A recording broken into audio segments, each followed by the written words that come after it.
morning and welcome to the Morning Express book review right here at the Book Heaven, that is Sarit Center in Nairobi, Textbook Center, Sarit Center in Nairobi.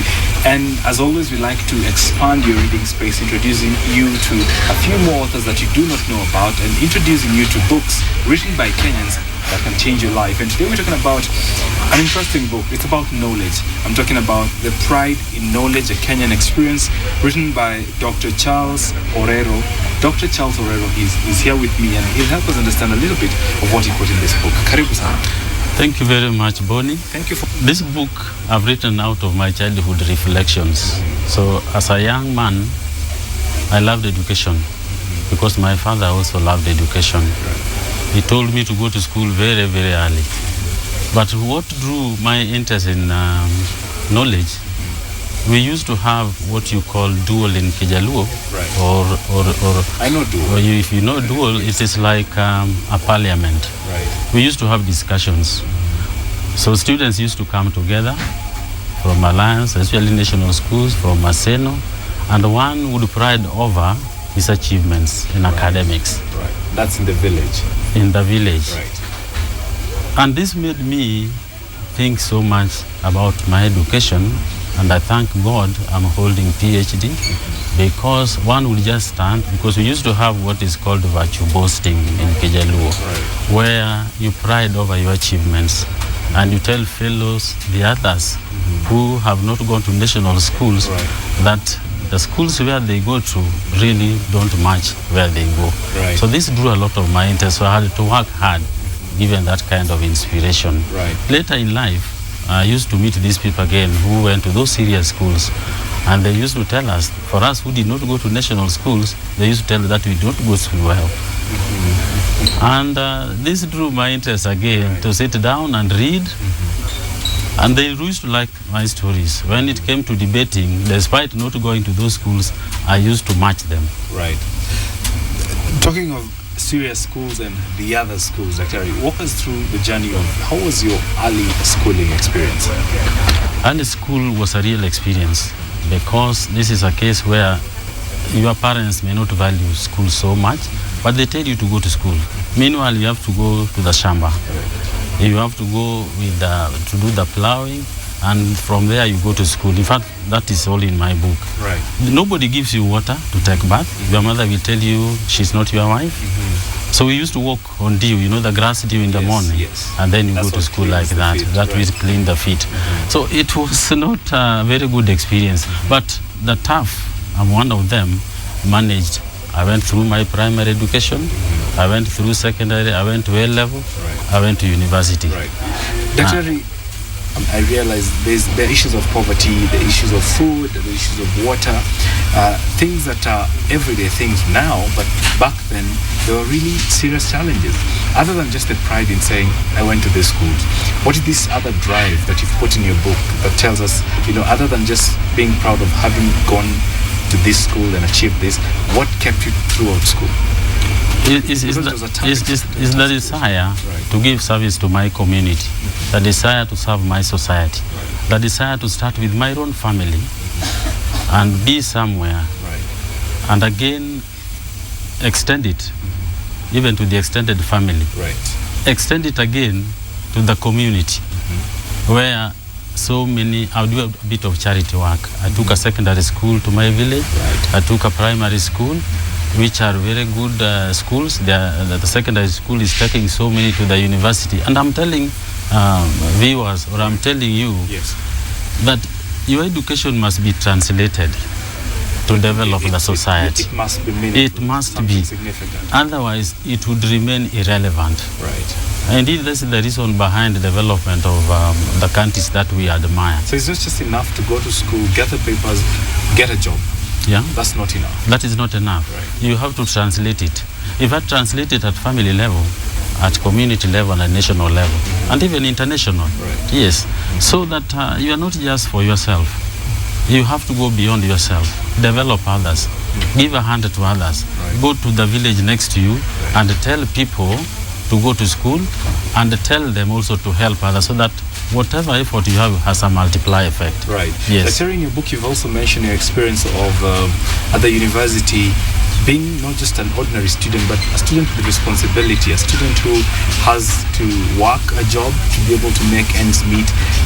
Walk us through that and the reality of how does such an experience build character at the end of the day for someone? You know, what I've seen, Bonney, in life, book knowledge is not enough. You must be as interactive as possible. You must discuss with people.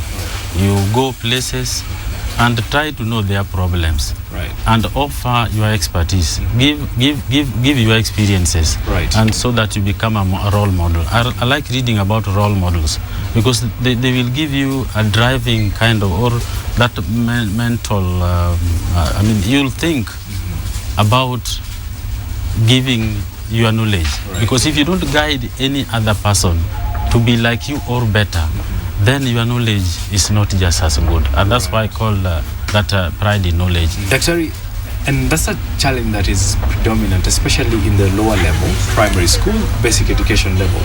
But as someone who's gone through the highest level of education possible, you hold a PhD.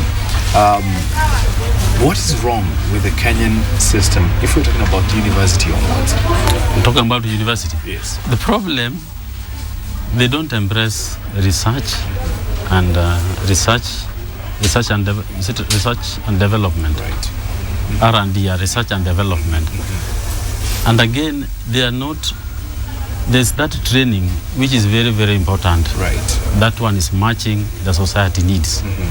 In fact, if you don't identify that you have to match the society needs with the education system, the society resources with the education system, then you get it all wrong. Because for a long time, Kenya has been producing only for service industry. They need insurance people, yes, they need bankers, they need produce entrepreneurs. Entrepreneurs and are missing. Yes. So if we embraced technical education, where we can teach you how to do business, right, hands-on business, right, that you are proactive, then now you are talking, the country will develop. What I mean is, we are producing consumers. Right. We are not producing producers. Labor. If you produce producers where we can export, the country will develop because we'll have foreign exchange. Our balance of payment will improve. We are going to have improved GDP, right, and even our economic growth, yes, will improve. Right. So if you don't have producers, Bonney, so that needs to be that fixed. Is where the problem is. We right, must produce industrialists. Right. We must produce manufacturers.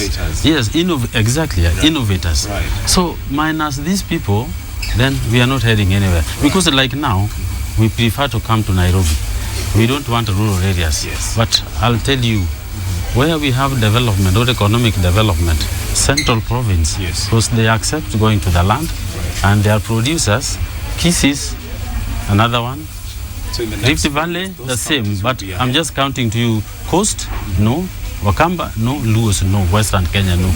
And that's why we are lagging behind. Because they're not producers. They're not entrepreneurs. Right. Yes. Right. So the education system you're asking at the university level, is research.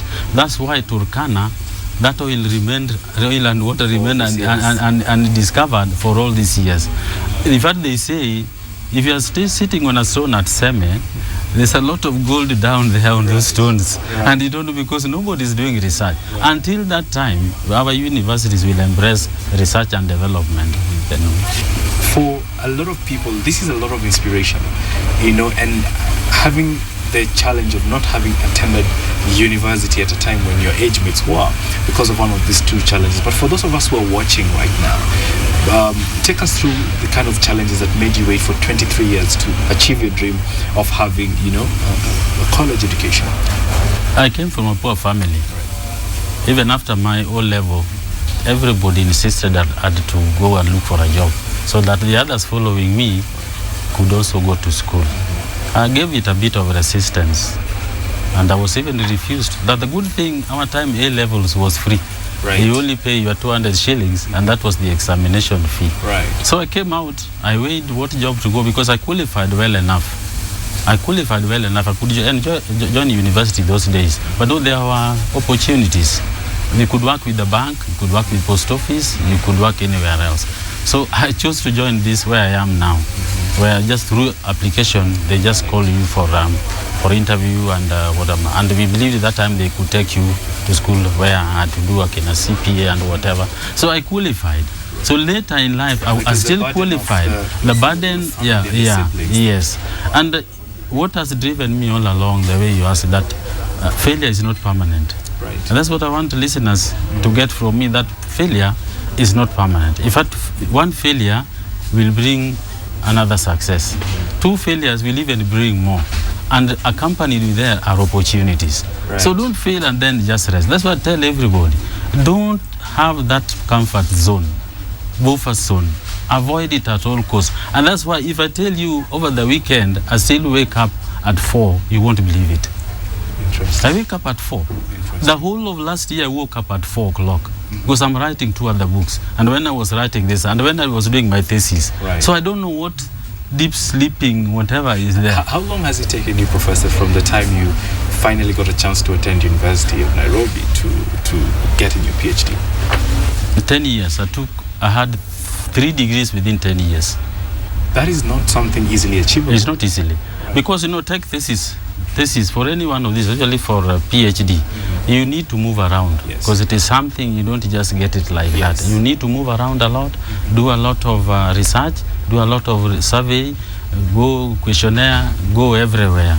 So it is not that easy. But I'm used, reading is the easiest thing I can do in my life. Right. It's the easiest, and that my family knows that it is the easiest Dr. Orero would do. Wake him up, he will just take a book. Right. If at any time, if I'm leaving my house, my wife carries books, and some of my children will carry books. Right. Because in the office, I'll start with these books.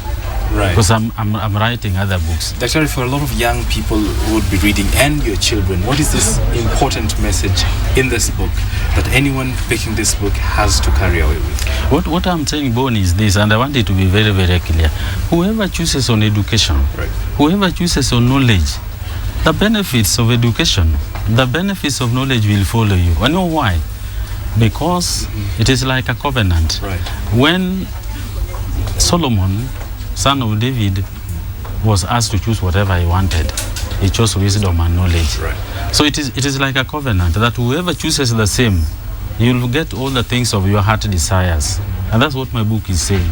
That's why even Solomon, when he chose knowledge, God decided to give him everything. Even you now, if you choose knowledge, right, God will give you everything.